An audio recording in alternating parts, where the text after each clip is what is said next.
আমরা তো কবরকে ভুলেই গেছি, অথচ আমি ভুলতে পারি, আমি কবরকে আমি ভুলতে পারি, কবর কিন্তু আমাকে ভুলে নেই, কবর আমাকে ভুলে নেই।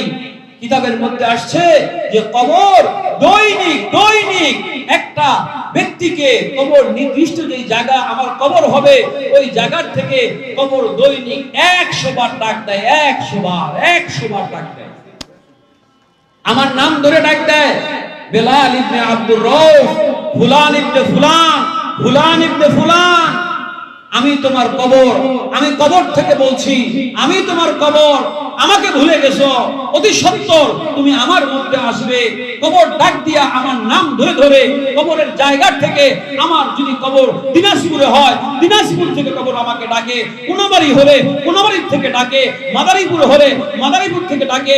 আমার কবরের জায়গা দৈনিক 100 বার আমাকে ডাকে। আমি কবরকে ভুলে গেছি, আমি মৃত্যুকে ভুলে গেছি, মৃত্যু আমাকে ভুলে নাই, আজরাইল আমাকে ভুলে নাই, কবর আমাকে ভুলে নাই। ও মেরে ভাই, আমি তো ভুলে গেলাম। ঠিকই একদিন আজরাইল আমার সামনে দাঁড়ায় যাবে, ঠিক কিনা বলেন? আমার সামনে দাঁড়ায় যাবে।